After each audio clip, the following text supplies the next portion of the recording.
Bonsoir à tous, ravi de vous retrouver sur France 24. C'est l'heure de votre journal de l'Afrique. Et à la une de l'actualité, cette flambée de choléra en Ouganda. 1 millier de personnes contaminées parmi la population de réfugiés congolais. Médecins sans frontières compte au moins 30 morts. On ira retrouver le chef de mission d'MSF à Kampala. Appel à la vengeance, enlèvement. Gao a pris des allures de ville morte. Voilà 2 jours que de violents affrontements opposent la communauté arabe à l'ethnie Sonrai. Les 2 camps s'accusent mutuellement de la mort de l'un des leurs. Et puis comment mener un semblant de vie normale lorsque l'on est en situation de handicap au Maroc? Quelques associations tentent d'accompagner ces adultes dans leur parcours professionnel. C'est le cas notamment de Hadaf. Reportage à la fin de ce journal. L'alerte de Médecins sans frontières sur une flambée de choléra en Ouganda. Selon l'ONG, 1200 personnes au moins ont été contaminées. Des réfugiés congolais en provenance de l'Ituri. C'est une province du nord-est de la République démocratique du Congo. La région est le théâtre de violences intercommunautaires depuis plusieurs mois déjà. Ces réfugiés ont fait le voyage à bord de petites embarcations. Ils arrivent d'abord au village de Sebarogo avant d'être conduits dans des camps de déplacés. On va retrouver tout de suite en direct depuis Kampala Jean-Luc Anglade. Bonsoir monsieur, vous êtes le chef de mission d'MSF en Ouganda. Je le disais donc, ce bilan, une trentaine de malades ont succombé et 1 millier de personnes sont sévèrement touchées par cette épidémie. Y a-t-il des enfants parmi ces victimes ?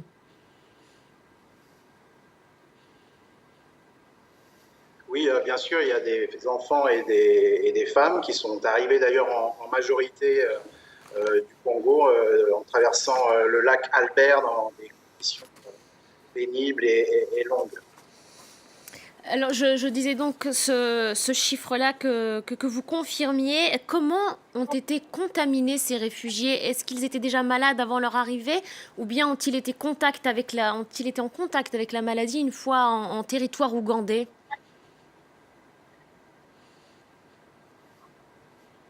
Bon, il est probable qu'à la fois côté Ouganda et côté Congo, le choléra est endémique dans cette région et saisonnier.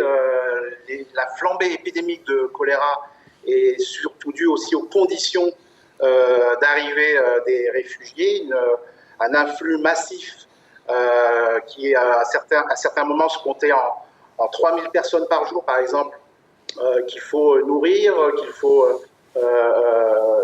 à qui il faut distribuer de l'eau.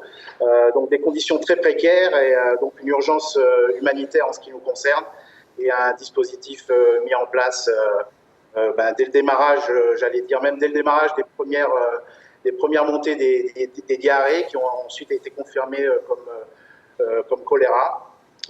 Donc voilà, c'est une région frontalière où il y a des mouvements de population, mais l'influx massif du mois de février a en fait débordé un peu les organismes qui sont censés accueillir les réfugiés.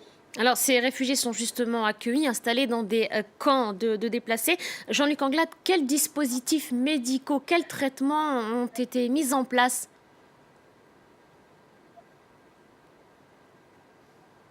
Donc nous, dans un premier temps, on a mis en place des centres de traitement de choléra.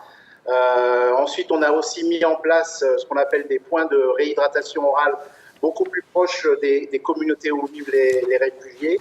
La priorité, c'est aussi un approvisionnement en eau chlorée, des latrines en urgence. Et dans une telle situation, ce que nous, on préconise, ainsi que l'OMS, c'est la mise en place d'urgence d'une vaccination choléra qui est recommandée par les différents acteurs de santé globale.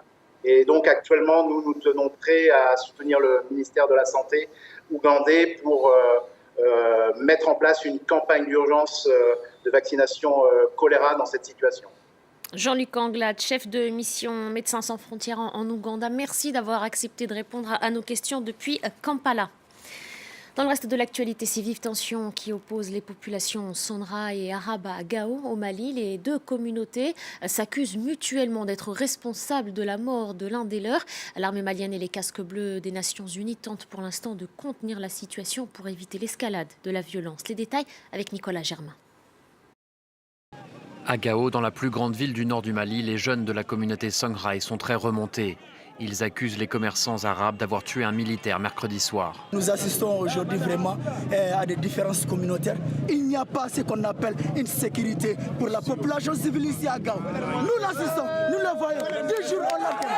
Les représentants de la communauté Songhai essayent de calmer la foule, car d'ordinaire, les deux groupes vivent en paix. Le message que nous avons donné à la jeunesse, c'est que nous suivons ces problèmes de pas à pas. Et nous voulons les régler de la manière la plus entière, la plus constructive et la plus vraie. Les commerçants arabes ont fermé leurs boutiques par peur de représailles. La semaine dernière, 2 d'entre eux avaient disparu. Quelques jours plus tard, le corps de l'un d'eux a été retrouvé dans le fleuve Niger. Les autorités espèrent qu'il n'y aura pas d'escalade de la violence dans cette région déjà très instable, car la zone est régulièrement la cible d'attaques djihadistes qui visent les civils, mais aussi les forces maliennes, françaises et onusiennes. Depuis 2015, les attaques ont aussi lieu dans les zones frontalières du nord du Mali, au Niger et au Burkina Faso. Pour y faire face, la force du G5 Sahel a été créée. Elle regroupe des troupes de ces 3 pays, ainsi que du Tchad et de la Mauritanie. La force du G5 Sahel doit être pleinement opérationnelle cet été et comptera en tout 5000 soldats. L'escale de Recep Tayyip Erdogan au Sénégal. Il s'est entretenu cet après-midi avec son homologue Macky Sall.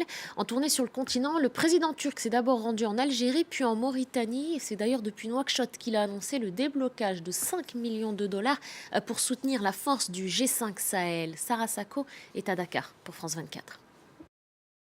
C'est une visite très économique qu'a entamé le président Erdogan au Sénégal. 4 accords ont déjà été signés dans les domaines ferroviaires, du tourisme, des hydrocarbures